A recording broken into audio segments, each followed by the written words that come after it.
Shalom Bapak Ibu terkasih, apa kabar semuanya? Ketemu lagi dalam Rema hari ini. Ya, hari ini saya mau membagikan lagi sebuah firman Tuhan, sebuah rema dari firman Tuhan yang saya dapat di dalam saat teduh saya. Semoga apa yang saya sharingkan sebentar ini dapat bersama-sama membawa kita bertumbuh untuk semakin mengenal Tuhan. Mari sebelum itu saya ajak kita untuk berdoa, Bapak Ibu Saudara terkasih di dalam Tuhan. Bapa, dalam nama Tuhan Yesus, terima kasih untuk hari ini kami boleh kembali untuk mendengarkan firman-Mu. Kiranya Tuhan bahwa kami bertumbuh, bahwa kami semakin mengenal Engkau yang Engkau sendiri memberitahukan dan mengajarkan kami langkah-langkah atau bagaimana caranya kami harus mengikuti Engkau. Terima kasih Tuhan, berkati pemberitaan firman sebentar, sembunyikan hamba-Mu di balik salib-Mu sehingga hanya suara-Mu dan hati-Mu saja yang didengungkan, bukan yang lain. Terima kasih Tuhan Yesus, dalam nama Tuhan Yesus kami berdoa. Amin. Oke, Bapak Ibu Saudara terkasih, hari ini saya akan membagikannya dari Keluaran 10 ayat 24 sampai dengan ayat yang ke-26. Bunyi firman-Nya demikian.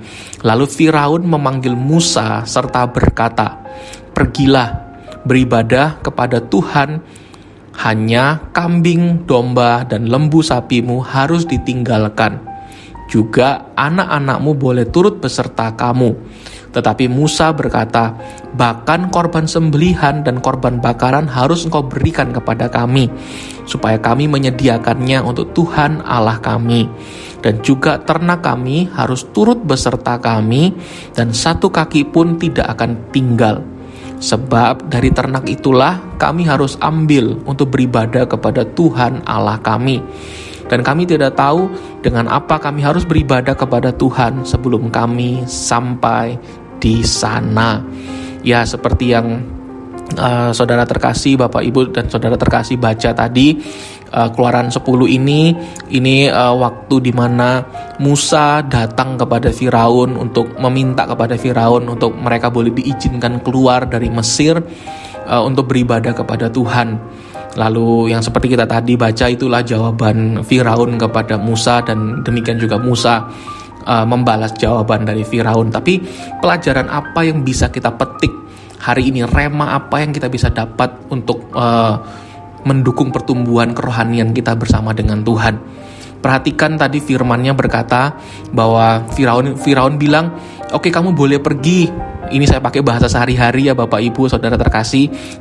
Firaun seolah-olah berkata, "Oke, kamu boleh pergi beribadah kepada Tuhan." Tapi ada kata tapinya, yaitu kambing domba dan lembu sapimu harus ditinggalkan. Tetapi coba lihat apa yang menjadi responnya Musa. Musa berkata, "Gak bisa Firaun." Seolah-olah Musa berkata demikian. Di ayatnya dikatakan, tetapi Musa itu berkata, "Bahkan korban sembelihan dan korban bakaran harus engkau berikan kepada kami." Nah, pelajaran apa yang kita bisa petik? Yang pertama, kalau kita mau ikut Tuhan, harus ikut semuanya. Jangan sampai ada area-area tersembunyi yang kita belum berikan kepada Tuhan. Coba kita cek dan recheck di dalam kehidupan kita hari ini, Bapak Ibu Saudara terkasih. Jangan-jangan kita ini tidak bertumbuh di dalam Tuhan, atau kita mengalami namanya stagnasi rohani. Itu dikarenakan kita itu belum menyerahkan semuanya di hadapan Tuhan. Masih ada yang kita tinggalkan. Seolah-olah kita berkata, "Oke, aku akan beribadah kepada Tuhan, tapi pornografi aku nggak mau berhenti. Oke, aku kan rajin saat teduh, aku kan rajin beribadah, aku kan percaya sama Tuhan Yesus Kristus. Tetapi judiku aku nggak mau berhenti, mirasku nggak mau berhenti, bahkan mungkin seks bebas atau mungkin sampai narkoba mungkin aku masih belum mau menyerahkannya." Kita nggak bisa bertumbuh di dalam Tuhan kalau kita tidak menyerahkan semuanya. Seperti Musa tadi berkata, Musa itu berkata dengan tegas bahwa bahkan korban sembelihan dan korban bakaran juga harus kau berikan kepada kami, yang artinya tidak boleh ada yang tinggal. Kalau kita mau ikut Tuhan dengan sungguh-sungguh, berarti kita harus serahkan semuanya. Kita harus tinggalkan semuanya. Kita nggak bisa setengah-setengah ikut Tuhan. Kalau kita ikut Tuhan setengah-setengah, itulah yang akan menyebabkan kita mengalami namanya kering rohani atau namanya stagnasi rohani. Karena kita mau ikut Tuhan, tapi kita juga masih suka dengan dosa. Kita masih hidup di dalam dosa. Nah itu hal yang tidak bisa kita lakukan bersama-sama. Kita harus pilih salah satunya. Saya bicara seperti ini bukan untuk menghakimi Bapak Ibu Saudara. Saya sendiri juga masih bergumul di dalam beberapa area. Tetapi saya mau ajak kita sama-sama. Makanya saya sharing hari ini mengenai ini. Kita sama-sama yuk bertumbuh. Saya bukan sedang mengajar Anda, saya bukan sedang menggurui atau menghakimi Anda hari ini.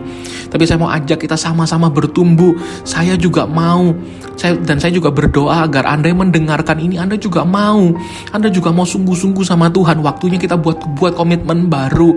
Apa yang masih tinggal di dalam hidup kita harus tinggalkan. Kalau itu hal yang tidak berkenan di hadapan Tuhan. Contoh yang kecil, mungkin kita masih merokok, kita masih ngomong kotor, kita masih nonton porno, mungkin kita masih melakukan hal-hal yang tidak berkenan di hadapan Tuhan, yang kita mikir Allah yang gitu aja enggak apa-apa. Jangan seperti itu. Seandainya kalau Musa berkata waktu itu, halah enggak apa-apalah, kambing domba ditinggalkan aja. Mereka itu terancam tidak bisa memberikan persembahan kepada Tuhan. Nah, kita juga harus sama-sama belajar bahwa kita itu tidak bisa. Kalau kita mau ikut Tuhan, berarti kita harus ikut Tuhan total 100%. Tidak boleh ada yang tertinggal. Semuanya harus diserahkan kepada Tuhan. Itu poin yang pertama kalau kita mau melihat hidup kita bertumbuh di dalam Tuhan. Lalu poin yang kedua itu adalah kita harus tegas. Seperti Musa tadi, Musa langsung berkata dengan tegas. Kalau yang pertama tadi Musa benar-benar niat 100% dia mau ikut Tuhan sungguh-sungguh, dia mau memberikan persembahan, dia mau keluar dari bangsa Mesir menuju kepada tanah perjanjian yang Tuhan berikan. Dia tidak setengah-setengah, dia berikan semuanya, dia bawa semuanya. Lalu yang kedua, Musa itu tegas menjawab apa yang menjadi pernyataan dari Firaun. Artinya apa? Artinya adalah kita juga harus tegas dengan dosa. Biarlah iya kita adalah iya, tidak kita adalah tidak. Marilah kita berkata iya kepada Tuhan, kepada firman-Nya, kepada kekudusan, kepada perintahnya. Tetapi kita juga berkata, kita juga dengan tegas bisa berkata tidak kepada dosa. Kalau itu membawa kita mendekat kepada dosa, kalau itu membawa kita untuk jauh dari Tuhan, kita harus dengan tegas, dengan berani berkata tidak.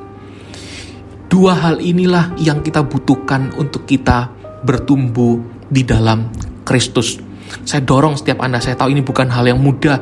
Kita masih hidup di dalam daging. Terkadang kita lemah di beberapa area. Itu gak apa-apa. Saya ngomong ini bukannya saya bilang gak apa-apa adalah berarti kita gak apa-apa hidup di dalam dosa, tidak. Tetapi kita harus belajar. Kita jatuh bangun itu gak apa-apa. Tapi yang pasti kita tidak boleh menyerah, kita tidak boleh hidup di dalamnya. Sudah waktunya kita keluar, kita menuju kepada tanah perjanjian kita. Di mana tanah perjanjian kita? Yaitu di Tuhan Yesus Kristus. Kita mau menjadi serupa dengan Dia. Kita mau masuk ke dalam sorganya yang bakal satu hari nanti bersama-sama dengan Dia, berhiaskan kekudusan. Amin. Bapak Ibu Saudara terkasih, saya mendorong Anda, saya menyemangati Anda pagi hari ini. Semangat, kita sama-sama mengiring Tuhan, kita sama-sama hidup sungguh-sungguh di dalam Tuhan, kita sama-sama bertumbuh di dalam Tuhan. Sekian renungan Rema hari ini. Saya berharap ini dapat memberkati Bapak Ibu Saudara terkasih dan membawa Bapak Ibu Saudara terkasih semakin mengenal hati Tuhan. Mari kita berdoa. Bapa, dalam nama Tuhan Yesus, terima kasih untuk kesempatan hari ini kami boleh lagi mendengar firman-Mu. Tuhan, berkati hamba berdoa secara pribadi, berkati orang-orang yang mendengarkannya. Biarlah mereka boleh mengambil keputusan yang tegas, dan bukan cuma mereka mengambil keputusan yang tegas untuk mengikuti Kristus, tetapi mereka juga benar-benar sungguh-sungguh meninggalkan semua kehidupannya yang lama, semua kehidupan lama yang tidak berkenan di hadapan Tuhan. Dalam nama Yesus. Dan kalau ada di antara mereka yang mendengar hari ini masih belum dibaptis, masih belum sungguh-sungguh sama Tuhan, atau mereka bahkan belum percaya sama Tuhan Yesus Kristus, hamba berdoa Tuhan jamah hidup mereka hari ini. Hamba berdoa saat ini, Tuhan beri kekuatan bagi setiap mereka yang masih bergumul di dalam dosa. Tuhan beri kekuatan sehingga mereka mampu menang dari setiap godaan dosa dan sebagainya, karena Kau janjikan kami hidup lebih daripada pemenang. Kami tahu kami akan menang dari dosa-dosa kami. Tolong kami untuk kami bertumbuh, tolong kami untuk sungguh-sungguh dengan Engkau Bapa di sorga. Demi nama Tuhan Yesus Kristus kami berdoa dan mengucap syukur. Amin. Sampai jumpa di renungan Rema berikutnya. Selamat pagi, Tuhan Yesus memberkati.